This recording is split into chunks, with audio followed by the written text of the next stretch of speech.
Assalamualaikum warahmatullahi wabarakatuh. Waalaikumsalam warahmatullahi wabarakatuh. Bismillahirrahmanirrahim. Alhamdulillahi rabbil alamin. Wassalatu wassalamu ala ashrafil anbiya'i wal mursalin. Sayyidina wa maulana wa habibina wa syafi'ina Muhammadin wa ala alihi wa ashabihil mujahidin at-tahirin, amma ba'du. Ma'asyiral muslimin rahimakumullah. Pertemuan kita kali ini dalam rangka memperingati Maulid Nabi besar Muhammad sallallahu alaihi wasallam. Yang penting dari peringatan Maulid ialah membicarakan bagaimana sebenarnya identitas umat Rasulullah sallallahu alaihi wasallam. Sebab apa? Adalah suatu hal yang wajar bahwa seorang pengikut menyesuaikan tingkah laku, gaya hidup dengan orang yang diikutinya. Jangankan di dunia ini, di akhirat nanti, identitas ini akan dimintakan pertanggungan jawab dan akan ditanyakan kepada kita. Sekurang-kurangnya menjadi pengikut rombongan orang besar merupakan suatu nikmat. Paling tidak kita bisa numpang mujur. Kalau saya berangkat ke Bali, ikut rombongan Pak Menteri misalnya, saya bisa bebas timbangan, tas saya tidak usah diperiksa-periksa barangkali. Kenapa? Ini rombongannya Pak Menteri, numpang mujur. Itu sekurang-kurangnya. Tetapi tentu untuk menjadi anggota rombongan Pak Menteri ini kan harus ada tanda, ciri-ciri atau yang disebut identitas. Kalau kita mengaku dan memproklamirkan diri sebagai umat Nabi Muhammad, sebagai pengikut beliau, apa sih identitasnya, ciri-cirinya? Inilah yang akan kita bicarakan pada kesempatan ini, bersumber dari surah Al-Fatah ayat 29. Allah Subhanahu wa taala menjelaskan Muhammadur Rasulullah, bahwa Nabi Muhammad itu adalah utusan Allah, pesuruh Allah.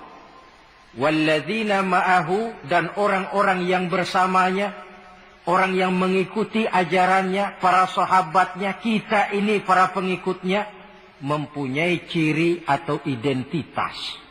Dalam ayat ini ada 5 ciri yang dijelaskan. Pertama, asyidda'u 'alal kuffar. Pengikut Nabi Muhammad bersikap tegas kepada orang-orang kafir. Apa artinya tegas di sini? Saudara-saudara, tegas di sini artinya bukan main marah-marahan, tidak ngajak berkelahi, bukan juga menantang perang. Tegas di sini artinya mempunyai prinsip, mempunyai garis yang nyata di dalam keyakinan beragama. Garisnya apa? Tidak lain, lakum dinukum waliyadin. Bagi Tuhan agama Tuhan, bagi kami agama kami. Silahkan Tuhan melaksanakan agama Tuhan, kami akan melaksanakan agama kami. Kami menghormati Tuhan, Tuhan pun menghormati kami. Tetapi soal agama tidak usah dicampur adukkan. Identitas semacam ini perlu kita tegakkan kembali. Sebab apa? Sebab di zaman sekarang orang mulai mengaburkan nilai-nilai kebenaran dari agama, yang pada akhirnya menanamkan sikap ngambang terhadap agama. Misalnya kita ini dibuai dengan kalimat yang kelihatannya bagus tapi sebenarnya mengandung racun. Kata orang, jangan fanatik, semua agama kan bagus. Semua agama benar. semua agama thayyib. Terus terang saja, saya bukan tidak setuju dengan kalimat itu. Saya beranggapan kalimat itu belum sempurna. Semua agama benar, jangan titik di situ. Itu baru sekedar koma. Semua agama benar, koma, bagi penganutnya masing-masing, titik. Semua agama baik, koma, bagi penganutnya masing-masing, titik. Bagi kita yang muslim, yang benar, Islam. Dan seorang muslim yang berani membenarkan semua agama.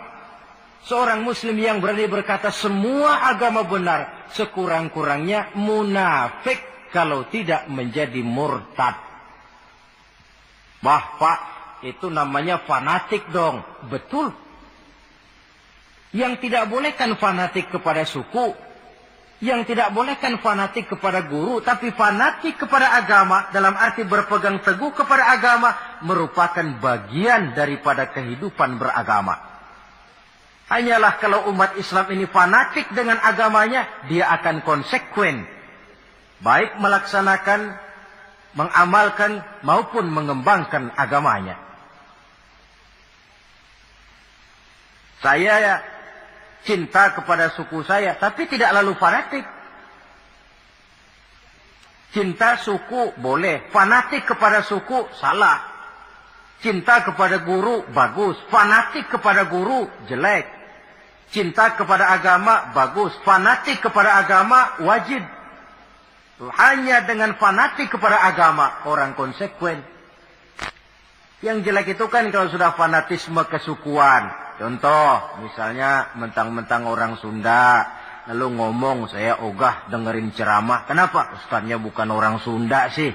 Ini enggak benar, emangnya Nabi Muhammad kelahiran Ciamis? Kan tidak.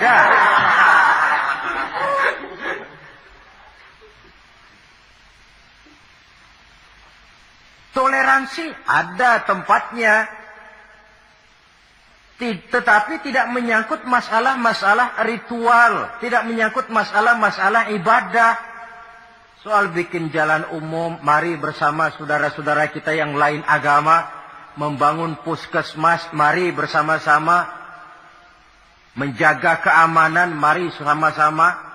Tapi kalau sudah menyangkut masalah ibadah, kembali kita kepada prinsip lakum dinukum waliyadin. Bagi Tuhan silakan melaksanakan agama Tuhan, kami pun akan melaksanakan agama kami. Silahkan menyebarkan agama, tetapi jangan kepada orang yang sudah beragama. Ini batas toleransi. Jangan menyebarkan agama kepada orang yang sudah beragama. Maka dalam sejarah sudah dibuktikan, alhamdulillah, kalau kita mau objektif menilai sejarah, ketoleransian umat Islam itu sudah dibuktikan oleh fakta sejarah. Tetapi tanpa harus mengorbankan nilai-nilai akidah, keyakinan-keyakinan yang harus kita jaga dan kita pertahankan. Taruhlah kita sekarang masih sanggup berkata dan berpendirian semacam itu. Anak kita, keturunan kita, generasi yang akan datang, jikalau ditanamkan rasa ngambang terhadap agama, lambat laun akan makin tipis nilai-nilai religius itu melekat di dalam jiwanya. Dan akibatnya akan rawan. Kemajuan macam apapun, modernisasi macam apapun, kalau sudah terlepas dari kaitan kehidupan beragama, tidak akan banyak menolong untuk mensejahterakan umat manusia. Asyidda'u 'alal kuffar, bersikap tegas kepada orang-orang kafir. Ini sikap yang pertama. Identitas yang pertama.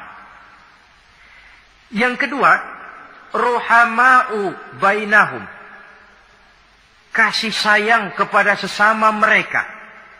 Kalau kepada orang kafir tegasnya bukan main, tapi kembali ke dalam, kembali kepada sesama muslim, kasih sayang setengah mati. Saling asah, saling asih, saling asuh. Saling mengalah buat kepentingan yang lain. Ini sudah dicontohkan dalam sejarah. Ketika Rasulullah dan para sahabat hijrah ke Madinah. Orang Madinah yang menyambut kedatangan orang Mekah itu kan disebut Ansor. Betul apa betul? Lah orang Makkah ini yang hijrah ke Madinah disebut kaum muhajirin.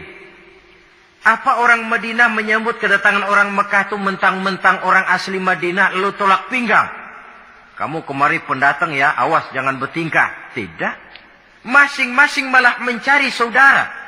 Karena apa? Persaudaraan dalam Islam diikat dengan akidah. Artinya ini dari manapun orang datang, apapun warna kulitnya, bahasa apapun yang dia pakai, jikalau akidahnya sama, dia saudara kita. Hadirin, terus terang saja ya. Banyak orang-orang yang tidak senang kalau melihat umat Islam sampai bersatu. Maka segala macam cara mereka lakukan agar kita jangan bersatu. Terang-terangan menghantam Islam. Tidak mungkin orang berani. Kenapa? Saya pikir sebodoh-bodohnya umat Islam, dia masih fanatik sama agamanya. Dia masih sanggup bilang, Mas, gue emang gak sembayang, tapi agama gue lu hina, gue bacok lu. Itu kan positif, fanatisme agama namanya. Maka orang menghantam Islam itu lalu gak berani terang-terangan. Caranya, belajar dari Van der Plas, belajar dari Snokhorgronya. Mau menghantam Islam, masuk ke tengah-tengah umat Islam. Pakai peci, kalau perlu pakai sorban, pakai sorban. Tidak bisa, Assalamualaikum, latihan, Assalamualaikum. Hantam Islam dari dalam. Caranya, kalau perlu dibuatkan merek-merek Islam. Yang mereknya Islam, tapi tujuannya bikin kacau dalam Islam. Muncullah yang namanya Islam ingkar sunnah. Muncul yang namanya Islam sejati. Islam. Mereknya Islam. Tujuannya bikin kacau dalam Islam. Kalau dia sudah mengkafirkan orang lain yang tidak sepaham dengan dia. Tidak mau bermakmum kepada orang yang sepaham dengan dia. Kalau cara ini tidak kena, mereka putar lagu lama. Apa lagu lama itu? Lagu khilafiyah. Lagu lama itu. Supaya kita sengketa sesama kita, mempersoalkan hal-hal kecil. Waktu terbuang, energi habis untuk mempermasalahkan hal yang tak pernah kunjung selesai. Sering kejadian toh di kampung-kampung. Yang satu pakai usolli, yang satu tidak, lalu pisah RT. Yang satu azan sekali Jumatan, yang satu 2 kali, lalu bangun masjid lagi. Yang satu kunut, yang satu tidak, asah golok. Persoalan yang semacam ini sampai kiamat tidak akan kunjung selesai. Oleh karena itu potensi yang besar ini tidak tersalurkan dengan wajar karena kita centang perenang di dalam. Tidak pandai menjaga kesatuan dan persatuan sebagai modal dasar untuk berbuat yang lebih baik. Adalah lebih baik kita ini mencari titik-titik persamaan dan bukan memperbesar pola perbedaan. Ruhama'u bainahum, kasih sayang sesama mereka. Imam Ghazali memberikan contoh kun kal yadain wala takun kal uzunain. Hai umat Islam, hiduplah kamu seperti 2 tangan. Saling asah, saling asih, saling asuh, saling mengalah buat kepentingan yang lain. Coba lihat 2 tangan kita, rukunnya bukan main. Kalau tangan kanan maju ke depan, kata yang kiri, oke, saya mengalah. Dia mundur ke belakang.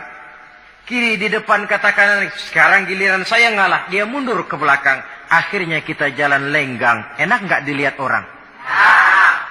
Coba kalau nggak ada yang mau ngalah. Tangan kanan ke depan, kata yang kiri, gue juga bisa. Dia ke depan lagi. Pan kayak robot kita jalan. Lalu mekanisme kerjanya. Tangan kanan kerjanya bagus-bagus toh. Salaman tangan kanan, tanda tangan tangan kanan, hitung duit tangan kanan, ambil kue tangan kanan. Kiri nggak pernah protes, tahu posisi. Memang tugas saya bidang pembersihan. Ya pembersihan saja dilakoni. Artinya apa ini? Yang satu dengan yang lain saling memperkuat. Walaupun komposisinya berbeda. Dicontohkan dalam perjalanan kehidupan sahabat Nabi. Sahabat Nabi yang paling terkenal itu 4 orang. Sayyidina Abu Bakar, Sayyidina Umar bin Khattab, Sayyidina Utsman bin Affan, Sayyidina Ali bin Abi Thalib. 4 sahabat ini kalau kita lihat komposisinya, keahliannya lain-lain. Coba, ada Sayyidina Abu Bakar, ini sahabat merangkap mertua. Kalau bahasa sekarang Abu Bakar ini disebut kiai diplomat. Kiai karena beliau orang alim, diplomat karena pandai bersiasat, ahli politik. Kemampuan berpolitiknya digunakan buat kepentingan agama. Sebab siapapun yang berpolitik untuk kepentingan agama, tentu kita doakan. Tetapi siapapun yang jual agama untuk kepentingan politik, kita juga berdoa. Cuma tentu doanya lain dengan yang berpolitik buat agama tadi. Saudara hadirin yang saya hormati. Ada Umar bin Khattab. Ini kalau bahasa sekarang disebut imam jenderal ini. Imam tapi jenderal, jenderal tapi imam. Kenapa imam? Karena dia mampu memimpin jamaah di masjid. Kenapa jenderal? Karena dia sanggup memimpin tentara di medan perang. Kegagahannya, keberaniannya, keperkasaannya digunakan membantu perjuangan Rasul. Ada Utsman bin Affan, santri ekonom. Kenapa santri? Karena dia orang kaya. Kenapa ekonom? Karena dia pengusaha bergerak di bidang bisnis. Keuntungan usahanya untuk membantu perjuangan Rasul. Ada Ali bin Abi Thalib, tokoh muda tapi intelek. Masih muda tapi rela mengorbankan nyawa demi keselamatan Rasul di malam hijrahnya. Alangkah nikmatnya umat Islam ini kalau punya kiai diplomat, imam jenderal, santri ekonom, pemuda intelek. Yang masing-masing bekerja sama menunjang untuk kepentingan agama. Ruhama ubainahum. Kasih sayang di antara sesama mereka. Mobil, kenal mobil enggak? Mobil itu baru bisa jalan dengan baik kalau seluruh onderdilnya kompak. Kalau yang satu sudah merasa dirinya lebih penting dari yang lain, alamat mobil udah dekat mogok. Misalnya yang jadi bensin nyombong. Kalau enggak lantaran saya, enggak bakalan jalan nih mobil. Bannya denger, sombong. Kata ban, sombong kamu bensin. Apa kamu kira kamu saja yang penting? Saya tersinggung, kata ban, lalu kempes. Kira-kira kalau ban kempes jalan enggak mobil? Begitulah umat ini. Kayak satu bangunan, ada yang jadi jendela, pintu, tiang, genteng dan sebagainya. Tetapi satu sama lain hendaknya saling memperkuat. Kalau tidak, kita ini pernah diramalkan oleh Nabi, yushiku an tada'a alaikumul umam kama tada'al akalatu ala qas'atiha. Satu saat akan datang di tengah-tengah kamu di mana keadaanmu waktu itu seperti makanan di meja makan.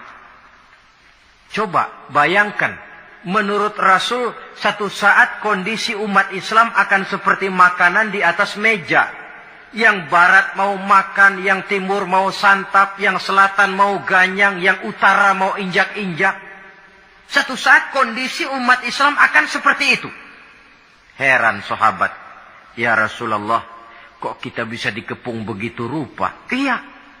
Apa pada waktu itu jumlah kami sedikit ya Rasulullah? Tidak, kata Rasul. Bal antum yauma idzin katsir. Jumlahmu pada waktu itu banyak, besar, kamu mayoritas. Cuma sayang, kata Nabi, walakinnakum ghusaa'un ka ghusaa'is sail. Tetapi keadaanmu waktu itu seperti busa di lautan. Banyak tapi centang perenang. Banyak tapi tidak punya daya dan kekuatan. Dipermainkan gelombang lautan, dihempaskan ke tepian pantai tanpa punya makna dan arti. Mayoritas tapi nasibnya ironi. Lantaran apa ini? Kita tidak pandai menjaga kesatuan dan persatuan. Prinsip ruhama ubainahum, kasih sayang di antara sesama mereka, belum bisa kita wujudkan. Oleh karena itu, hadirin yang saya hormati, identitas yang kedua ini, mari kita tegakkan. menggalang kesatuan dan persatuan untuk kejayaan agama yang kita cintai. Soal posisi silahkan berbeda, soal profesi silahkan berbeda, tetapi hendaknya perbedaan ini tidak menyebabkan persimpangan tujuan. Satu sama lain saling memperkuat. Identitas yang kedua, bahwa kita sudah diikat dengan akidah, tidak oleh ras, warna kulit, suku, bahasa, oleh akidah. Satu kali orang sudah syahadat, dia adalah saudara kita. Sudah lewat masanya di mana kita umat Islam ini dikotak-kotakan, dan sudah datang waktunya di mana kita bersatu, saling menunjang, saling membantu, sehingga dengan demikian terwujudlah satu masyarakat yang diikat dengan nilai-nilai akidah. Ini yang kedua, kasih sayang kepada sesama muslim. Satu badan itu kalau yang satu sakit, yang lain kan akan ikut merasa sakit. Saudara jalan tengah malam, ibu jari tersandung batu, beletak. Begitu ibu jari tersandung batu, kontan, darah keluar. Mulut bilang aduh, kepala ikut pusing. Enggak pakai diundang.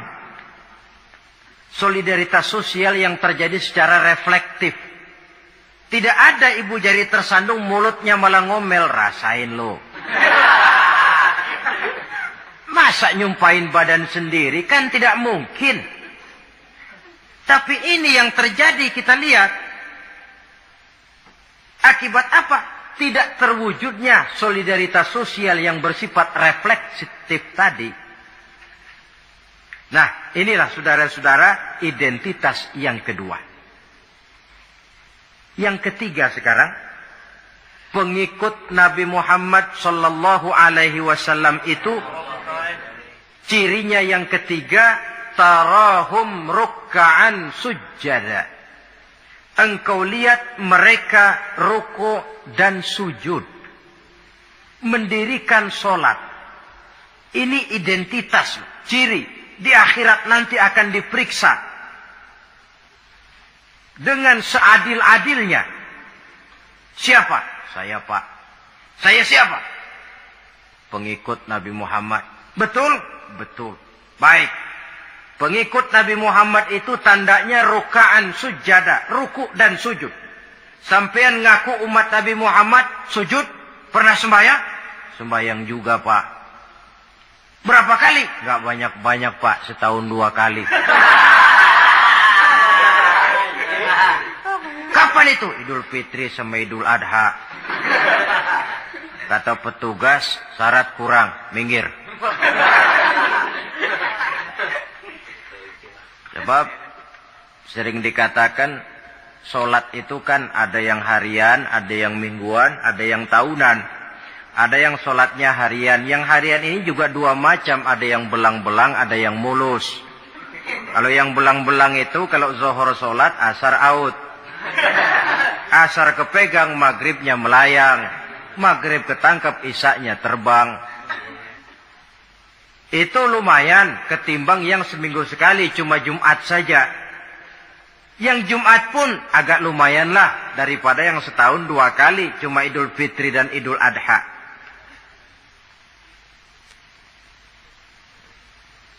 Tetapi bagaimanapun juga, sholat ini memang merupakan keperluan dalam kehidupan kita. Ciri identitas yang memperkaya kepribadian. Pengikut Nabi orangnya ruku dan sujud. Sehingga di zaman sahabat tadi kondisi mereka digambarkan kalau siang seperti kuda perang, tetapi kalau malam seperti pendeta. Maksudnya apa? Di medan perang mereka gagah. Tapi kalau sudah ruku dan sujud, bukan main khusyuknya. Ruku dan sujud. Dengan kata lain, ciri pengikut Nabi Muhammad orangnya mendirikan sholat. Nah, masalahnya sekarang apa perlunya sholat dalam kehidupan kita? Yang jelas dia untuk menggembirakan Allah kok. Se-ASEAN orang tidak ada yang sholat, Allah tidak akan berhenti jadi Tuhan. Manfaatnya akan kembali kepada kehidupan. Nah, apa perlunya sholat dalam kehidupan kita? Ada beberapa hal yang bisa kita angkat ke permukaan tentang perlunya sholat ini. Jadi sholat itu perlunya kita. Sehingga satu saat nanti kita tidak lagi berkata saya wajib sholat. Tapi kita akan berkata saya perlu sholat. Apa perlunya sholat dalam kehidupan kita? Pertama, sholat itu membuat orang rendah hati. Tidak melonjak menjadi angkuh dan sombong. Yang kedua, sholat itu membuat orang tahu diri. Yang ketiga, sholat itu mendatangkan ketenangan jiwa dan ketentraman batin. Lantaran orang punya sandaran vertikal kepada Allah. Sehingga agama menekankan benar ini. Bukan cuma untuk kita, tapi juga anak kita, keturunan kita. Sehingga Nabi mengajarkan, ajari, didik anak-anakmu sholat pada umur 7 tahun. Kalau umur 10 tahun mereka sudah berani meninggalkan sholat, pukul. Bukan dengan tujuan menyakiti, tapi mendidik anak supaya disiplin dengan sholatnya. Kayaknya kita yang hidup di zaman serba modern ini, soal anak mau sholat atau tidak, kayaknya orang tua itu, kalau istilah anak sekarang, cuek-cuek aja. Jarang yang mengadakan inspeksi, pengecekan anaknya sudah sholat apa belum. Lalu sholatnya disiplin apa tidak. Jarang yang memberikan sugesti dan rangsangan supaya anaknya mendirikan sholat. Saya jarang mendengar orang tua muslim yang berkata, nak, kalau kau hafal Fatihah dengan artinya bapak beliin sepatu baru. Nak, kalau kau hafal juz amma, bapak beliin sepeda. Sugesti untuk hal-hal yang bersifat agama sangat langka. Tapi kalau sudah hal-hal yang bersifat umum, wah, nak, kalau kamu lulus nanti SD ya, kita piknik ke Tangkuban Perahu, lulus SMP tur ke Bali, lulus SMA piknik ke Singapura. Rangsangan dan dorongan, baguslah itu. Tetapi alangkah akan lebih bagusnya jika untuk hal-hal yang bersifat agama kita pun sanggup memberikan sugesti, rangsangan dan dorongan kepada anak-anak kita. Sehingga sejak kecil mereka sudah terbiasa dengan sholat. Sejak kecil mereka sudah disiplin dengan sholatnya. Sebab kalau tidak, kayu itu kalau mau dibengkokkan pada saat dia masih kecil. Kalau sudah besar baru mau dibengkokin, repot kayu itu. Membentuk orang soleh itu harus dimulai sedini mungkin. Karena itu salah satu fungsi sholat Allah jelaskan, inna sholata tanha 'anil fahsya wal munkar. Bahwa sholat yang dikerjakan dengan betul mampu mencegah manusia dari perbuatan yang keji dan munkar. Jadi dengan kata lain, orang yang disiplin dengan sholat terpeliharalah dirinya dari perbuatan yang keji dan munkar. Hadirin yang saya hormati, suatu kenyataan barangkali yang memang tidak bisa kita pungkiri, bahwa kemajuan ilmu pengetahuan dan teknologi sekarang ini makin mengagumkan. Dunia seolah-olah telah dirombak oleh manusia dari sebuah daerah kosong menjadi gedung-gedung pencakar langit yang tinggi. Orang sudah bertandang ke bulan, dan dalam beberapa tahun mendatang boleh jadi akan bertandang pula ke planet-planet lainnya. Kekurangan air minum bisa diatasi dengan penyulingan air laut.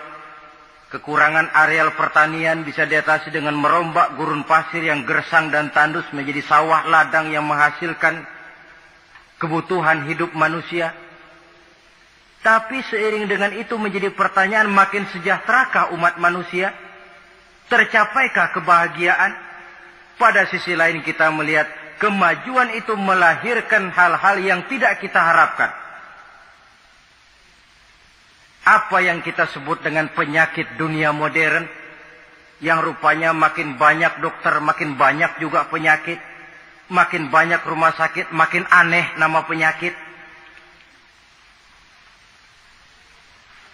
Pola yang paling berbahaya ialah jikalau kemajuan itu menyebabkan manusia sampai mendewa-dewakan ilmu dan teknologi.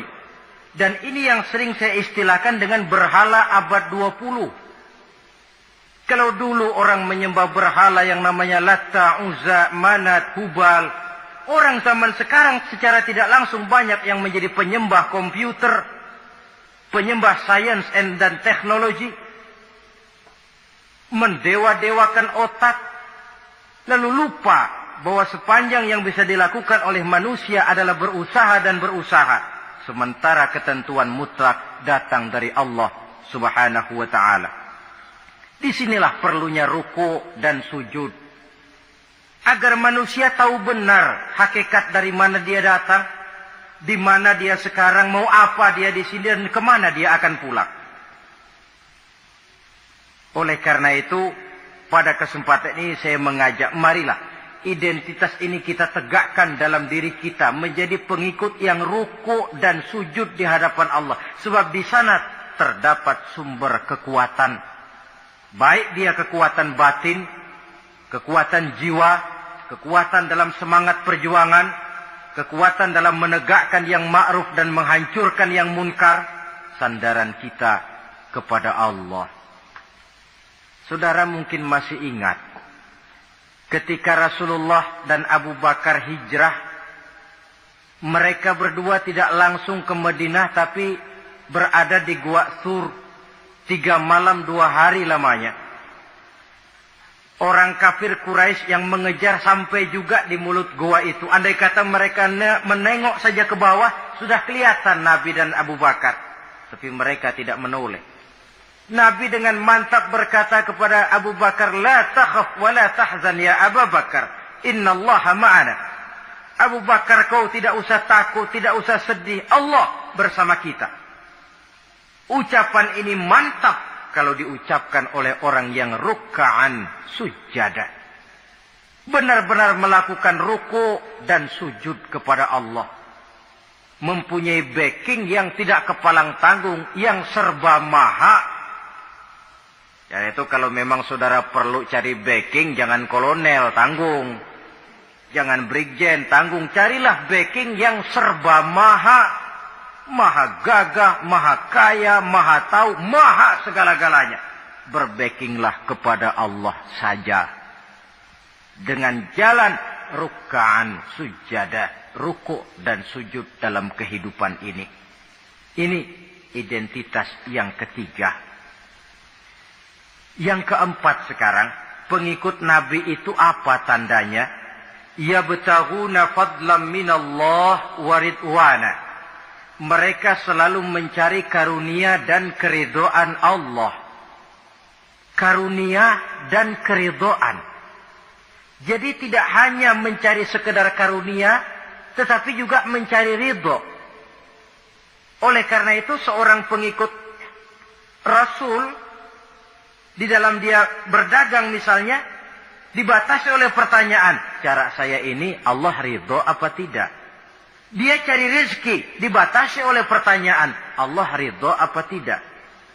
Dia menginginkan jabatan yang tinggi, tapi tetap dalam kerangka pertanyaan, kalau cara ini Allah ridho apa tidak? Sehingga tidak lantas menghalalkan cara. Cara apapun halal asal tujuan tercapai, itu kan caranya PKI. Asal tujuan tercapai cara apa saja halal. Seorang muslim pengikut baginda Nabi tidak diajarkan semacam itu. Kenapa perlu mencari keridhaan Allah, karunia yang Allah ridho?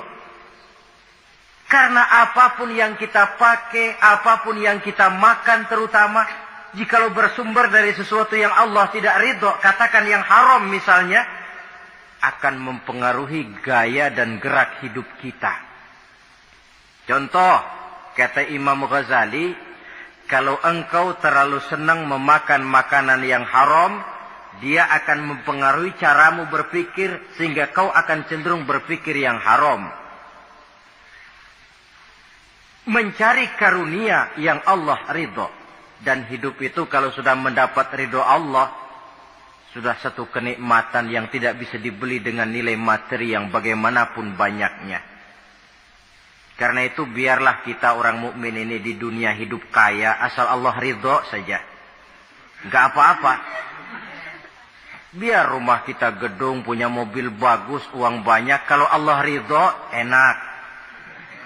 Daripada sudah melarat, tinggal di pinggir kali, rumahnya gubuk, Allah marah lagi. Kapan mau senang orang macam begitu? Jadi biarlah kita ini bahagia di dunia, asal di akhirat masuk surga. Tidak apa-apa. Mencapai kebahagiaan di dunia dan di akhirat. Cari karunia Allah sebanyak-banyaknya. Karena memang bumi dan segala fasilitasnya diperuntukkan bagi manusia. Dan karunia Allah itu ada dimanapun kita pergi. Dahulu ketika turun perintah hijrah, sebagian sahabat berpikir-pikir, kalau saya hijrah ke Madinah, di Madinah mau makan apa saya? Ini Mekah kan jelek-jelek, kampung sendiri. Umpama kepepet, ngutang-ngutang dikit, orang masih percaya lah. Kalau ke Madinah, ngutang sama siapa? Takut dia kalau hijrah ke Madinah tidak dapat makan. Allah memberikan jaminan, qul li'ibadiyalladzina amanu inna ardi wasi'ah fa iyaya fa'budu. Katakan kepada mereka Muhammad, hai hamba-hambaku yang beriman, bumiku ini luas. Di Mekah kau makan, hijrah ke Madinah juga kau akan makan. Apalagi hijrahmu karena membela agama. Jangan karena membela agama kau takut kelaparan. Artinya apa? Karunia Allah itu ada dimanapun. Kalau kita mau berusaha, tetapi jangan lupa usaha itu harus yang Allah ridho. Kalau sekedar hasil usaha, cara apapun boleh, ya dapat. Tetapi tanpa ridho, semuanya tidak akan membawa ketenangan, ketentraman, dan kebahagiaan. Allah itu kan maha pengasih, tidak pilih kasih katanya. Artinya apa? Semuanya Allah kasih. Orang kalau mau berusaha, dapat. Itu logika. Sunnatullah, kata kita. Hukum alam, kata orang. Kalau mau berusaha, mesti dapat. Tetapi, kasih sayang Allah ini tidak diberikan kepada setiap orang. Kalau pengasihnya berlaku kepada semua orang. Mau kafir, mau beriman, kalau berusaha, dapat. Itu Rahman namanya. Tapi Allah tidak cuma Rahman, Allah juga Rahim, Maha Penyayang. Bedanya apa? Orang yang dikasih itu belum tentu disayang. Tetapi kalau disayang, mesti dikasih. Kalau tidak dikasih, tentu ada pertimbangan lain untuk kepentingan kita. Misalnya, anak kita baru kelas 1 SMP, datang, Pak beliin motor buat sekolah. Kita lalu menilai anak ini nggak ada motor saja, kadang-kadang jarang sampai ke sekolah, apalagi dibeliin motor, bisa dari rumah berangkat ke sekolah nggak sampai. Tidak dibelikan bukan karena tidak sayang, justru karena sayangnya ada pertimbangan lain untuk kepentingan si anak. Tetapi kadang-kadang anak sendiri berpikirnya lain. Bapak katanya sayang, minta dibeliin motor saja tidak dibelikan. Dia menilai orang tuanya tidak sayang. Padahal justru sayangnya lalu tidak dibelikan. Begitulah satu contoh kecil dari keridhaan Allah ini. Jika Allah sudah memberikan ridhonya kepada kita, segala yang kita mau diberikannya. Kalau tidak juga diberikan, tentu ada manfaatnya untuk kemaslahatan kita. Allah Maha Tahu. Misalnya orang mengeluh, saya akan sembahyang rajin, ngapa rezeki seret bener sih? Apa saya berhenti lagi sholat? Allah lebih tahu maslahatnya. Barangkali potongan kayak kita ini kalau diberikan rezeki banyak sedikit, lalu berhenti ke masjid. Rezeki lu segini aja dah, lu jadi rajin ke masjid. Ada manfaatnya buat kepentingan kita. Mencari karunia yang Allah ridho. Dalam alam yang terbentang luas ini, karunia Allah terhampar luas. Tinggal kita mencari. Dan untuk mencari itu diperlukan keahlian. Keahlian hanya timbul karena pendidikan. makin ke depan persaingan hidup makin tajam tanpa membekali diri, terutama generasi kita yang akan datang, anak-anak kita, boleh jadi mereka akan tersudut ke pojok-pojok kehidupan untuk kemudian lebih banyak jadi penonton daripada sekedar pemain. Dan kerugian akan kembali kepada kita. Karena itu cari karunia Allah sebanyak-banyaknya, tapi dengan garis bawah yang Allah ridho. Sekali lagi, carilah karunia Allah sebanyak-banyaknya dalam kehidupan ini, tetapi dengan menggarisbawahi yang Allah ridho. Inilah identitas yang keempat. Yang kelima sekarang, identitas yang terakhir, simahum fi wujuhihim min atharis sujud. Di muka mereka ada tanda bekas sujud. Ini pengikut Rasulullah sallallahu alaihi wasallam. Bekas sujud, iya. Apa bekas sujud itu? Apa jidatnya hitam kebanyakan sujud? Mungkin. Karena rajin sujud lalu berbekas. Boleh jadi. Tapi soal hitam di jidat sih gampang digosok-gosok. Yang terpenting atharus sujud di sini dalam bentuk sikap mental. Apa sikap mental yang saya maksud? Orang yang rajin sujud itu lalu membekas dalam kehidupannya pengaruh sujud. Apa pengaruh sujud? Karena rajin sujud timbul ikhlasnya. Kalau sudah berbuat yang penting itu Allah. Orang lain mau tahu atau tidak, orang lain mau puji atau tidak, yang penting Allah. Sebab kalau sudah dia usolli fardal maghribi Allahu Akbar, dia tinggalkan dunia dan seluruh isinya. Naik dia menghadap Allah. Selamat tinggal sebentar dunia, nanti saya balik lagi. Yang ada cuma dia dan Allah dalam dialog langsung. Timbul keikhlasan, terjemahannya dalam kehidupan. Berbuat tanpa pamrih. Tidak suka menepuk jasa dan menghitung jasa. Sebab biasa orang itu kalau sedang perang tidak sempat ngaku jadi pahlawan. Tapi kalau perang sudah selesai yang nggak kenal bedil ngaku pahlawan. Kalau perang sedang berkecamuk jarang yang mengaku pahlawan. Kalau sudah perang selesai masing-masing nepuk dada. Seorang yang ikhlas, seorang yang berbuat tanpa pamrih, dan ini pengaruh sujud dalam kehidupan. Lalu apalagi timbul jujurnya. Kenapa? Kalau dia sholat zuhur 4 rakaat, lalu umpama selesai 3 rakaat dia salam, orang lain tentu tidak tahu dia korupsi 1 rakaat. Tapi kenapa tidak dia lakukan? Ada Allah sih yang tahu. Timbul kejujuran, disiplin murni yang berakar dari hatinya sendiri. Lalu apa lagi? Kesabaran. Dilatih lewat sholat. Kalau belum selesai 4 rakaat, jangan berhenti sholat isya umpamanya. Dan banyak lagi pengaruh-pengaruh atharus sujud. Ini di dunia. Di akhirat nanti kata Nabi, inna ummati ya'tuna yaumal qiyamah ghurran muhajjalin min atharil wudu. Umatku di hari kiamat nanti akan datang menghadap Allah dengan muka berseri-seri dari sebab air wudu. Mukanya bersinar-sinar karena di dunia rajin wudu. Sehingga barangkali di akhirat nggak perlu ngaku-ngaku kita. Ya Rasulullah, saya umatmu, tidak perlu. Rasulullah lihat sendiri, wah ini mukanya bersinar-sinar. Ta'ali ummati, umatku sini, umatku sini. Kalau di dunia rajin kena air wudu.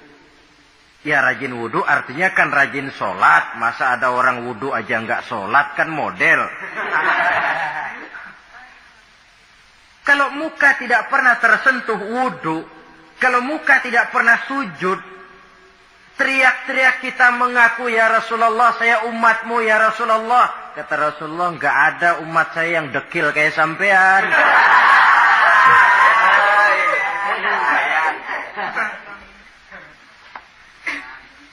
Itulah sebabnya pada kesempatan ini saya mengajak, mari membiasakan diri berwudu.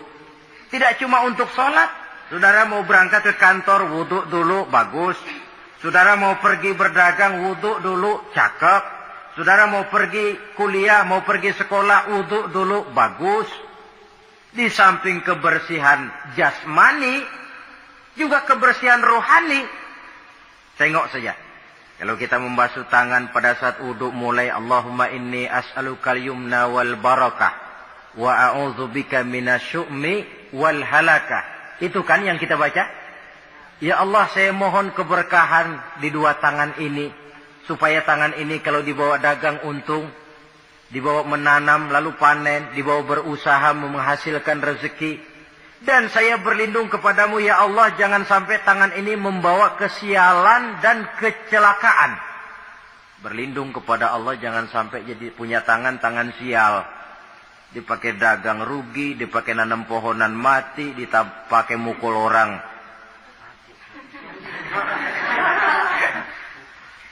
Tangan sial.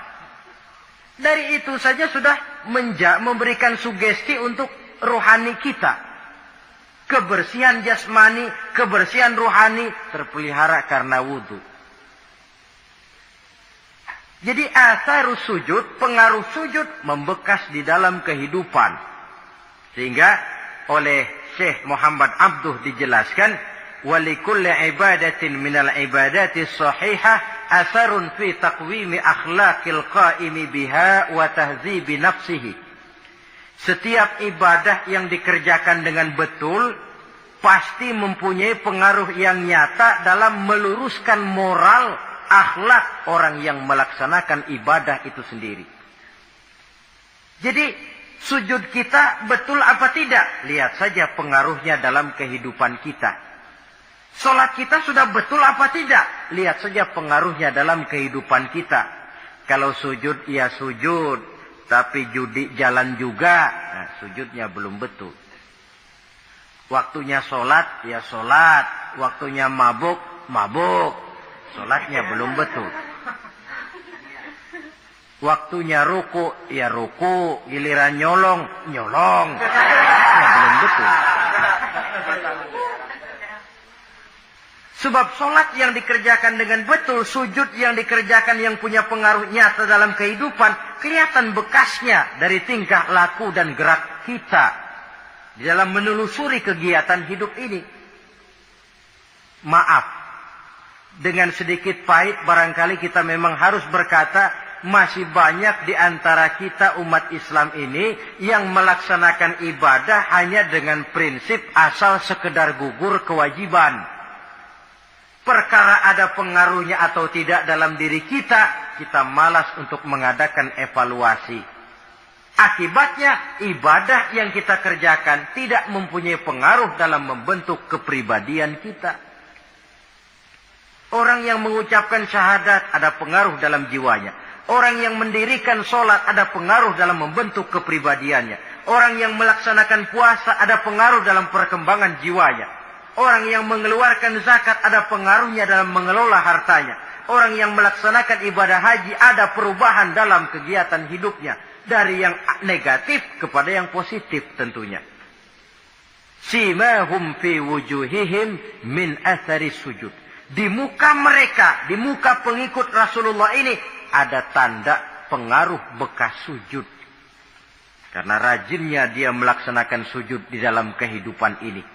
Nampak pengaruh yang nyata di dalam kehidupannya, dalam gerak dan tingkah lakunya. Saudara hadirin, ma'asyiral muslimin rahimakumullah. Inilah 5 identitas yang harus kita tegakkan jikalau kita mau jadi umat yang konsekuen. Tidak sekedar bangga-banggaan menyandang titel umat Nabi, apalagi konon mengharapkan syafaatnya di akhirat nanti, padahal sebagai pengikut kita tidak menyesuaikan diri dengan yang kita ikuti. Bagaimana mau mengharapkan fasilitas yang namanya syafaat? Bahwa syafaat pertolongan Rasul itu ada, tetapi fungsinya kan ibarat orang punya kain, syafaat itu nambel. Saudara punya kain, sobek-sobek sedikit, ditambal oleh yang namanya syafaat. Sholat kurang sedikit, ditambal oleh syafaat. Sodakoh ada campur riak sedikit, tidak karena Allah sedikit. Syafaat. Jadi kalau punya kain sobek ada syafaat. Lah kalau kainnya tidak punya, yang mau ditambel apanya? Sholat tidak, puasa tidak, di akhirat aman dah dapat syafaat. Tentu terlalu berlebihan, terlalu optimis mengharapkan sesuatu yang kita memang tidak punya modal dasar untuk memperolehnya. Baiklah ya, kesimpulan. Pertama, sebagai pengikut kita harus menyesuaikan diri dengan yang kita ikuti. Identitas. Suatu umat hanya akan berwibawa, hanya akan dihitung dan dipandang orang kalau dia tegak dengan identitasnya. Kalau macan sudah kehilangan sifat galaknya, orang tidak takut lagi kepada macan. Dan kalau kambing sudah kehilangan sifat jinaknya, banyak orang takut miara kambing. Kalau umat Islam sudah kehilangan identitasnya, dia akan menjadi umat yang kehilangan wibawa dan tidak pernah ditakuti oleh musuh-musuhnya. Seenaknya saja orang mengacak-acak kehidupan kita sebagai umat, kalau tidak punya identitas. Yang kedua, kesimpulan yang kedua, identitas itu bisa kita ringkaskan. Pertama, tegak dengan keyakinan inna dina indallahil Islam. Menumbuhkan fanatisme agama dalam arti berpegang teguh kepada agama. Menempatkan toleransi pada tempatnya yang wajar. Tidak mencampur adukan semua agama. Tegas di dalam mempertahankan akidah. Kemudian yang ketiga, perlu menegakkan solidaritas sosial yang bersifat reflektif untuk menegakkan wibawa kita sebagai umat, supaya potensi dari umat yang mayoritas ini dimanfaatkan oleh umat itu sendiri. Kalau tidak, kita cuma akan menang jumlah saja, menang bilangan, kuantitas yang tanpa kualitas. Dan kalau ini yang terjadi, nasib kita akan seperti buih di lautan. Banyak, tapi kata orang kampung cuma menang groyokan. Tidak punya daya dan kekuatan, dicampakkan orang ke kiri dan ke kanan, hanyut oleh arus. Bukan menciptakan arus, tapi malah hanyut oleh arus. Bukan menciptakan model, tapi malah mengikuti model. Bukan menciptakan irama tersendiri, malah diatur oleh irama orang lain. Ini yang menyebabkan ironi. Tegaklah dengan kesatuan dan persatuan, dengan lebih memperbanyak mencari titik-titik persamaan, dan bukan memperbesar titik-titik perbedaan. Yang keempat, rukuk dan sujud sebagai sandaran vertikal kepada Allah. Selama kita umat ini masih rajin rukuk dan sujud, selama itu pula nilai optimisme masih ada dalam jiwa dan diri kita. Ya Allah, persilahkan orang memperlakukan kami sesuka hatinya, tapi kami yakin ya Allah, Engkau tidak akan mendiamkan. Satu saat pertolonganmu mesti datang. Itu akan mantap kita ucapkan kalau kita melaksanakan rukuk dan sujud. Tapi kalau kita sendiri jauh dari Allah, malapetaka makin datang berlipat ganda. Sudah orang meremehkan kita, yang kita harapkan menolong kita pun pada akhirnya malah menginjak-injak. Sudah jatuh tertimpa tangga. Jatuhnya sakit, ketimpa tangga lagi. Musibah yang beruntun. Rukuk dan sujud sebagai sandaran vertikal. Yang kelima, karunia Allah dan keredoan Allah jangan dipisah. Cari karunia sebanyak-banyaknya, tetapi dalam batas-batas yang diridhoi Allah. Sebab kalau tidak, karunia itu akan makin membuat kita jauh dari Allah. Ilmu karunia itu. Tapi kalau tidak diridhoi Allah, Nabi ingatkan, man izdada ilman wa lam yazdad huda, lam yazdad minallahi illa bu'da. Orang yang bertambah ilmu, tapi tidak bertambah hidayah, dia hanya akan semakin jauh dari Allah. Jauh dari Allah menimbulkan kegersangan dalam jiwa, kepanasan dalam hati, sehingga jauhlah kita dari ketenangan hidup. Karunia yang Allah ridho. Dan Islam melarang umatnya untuk berpangku tangan menunggu keajaiban dari langit. Berusaha, berikhtiar, berdoa, lalu bertawakal kepadanya. Yang terakhir, hendaknya ibadah yang kita kerjakan dievaluir, ditinjau kembali. Apa pengaruhnya dalam kehidupan kita? Sebab setelah selesai melaksanakan suatu ibadah, hendaknya nilai ajaran yang terkandung dalam ibadah itu bisa kita terjemahkan dalam kehidupan kita. Sehingga gerak kita dalam sholat dengan tingkah laku kita di luar sholat ada kesinambungan. Gerak kita di dalam bulan Ramadan dengan tingkah laku kita di luar Ramadan ada kesinambungan. Namanya ibadah yang kita kerjakan ada pengaruhnya dalam memperbaiki kehidupan kita. Dengan satu prinsip, ibadah itu kita kerjakan adalah kemanfaatannya kembali kepada kehidupan kita. Saudara hadirin yang saya hormati, inilah pembicaraan kita pada pertemuan kita kali ini. Dengan harapan tentunya dalam memperingati Maulid kita tidak hanya sekedar melakukan satu tradisi, tidak hanya sekedar hura-hura, tidak hanya sekedar ikut-ikutan, sebab bagaimanapun peringatan semacam ini bukan tujuan. Ini cuma sekedar alat. Kalau peringatannya yang jadi tujuan, selesai memperingati, selesai sudah. Kayak saudara tujuannya mau ke Bogor, kira-kira kalau sudah sampai Bogor pulang lagi enggak? Pulang. Kenapa? Tujuan sudah tercapai. Tujuannya cuma memperingati Maulid. Sudah selesai. Ya sudah selesai segala-galanya. Yang tidak sholat kembali tidak sholat. Yang teler kembali teler. Pokoknya kan udah Maulid. Itu kalau dijadikan tujuan. Maulid sekali lagi bukan tujuan. Cuma sekedar alat.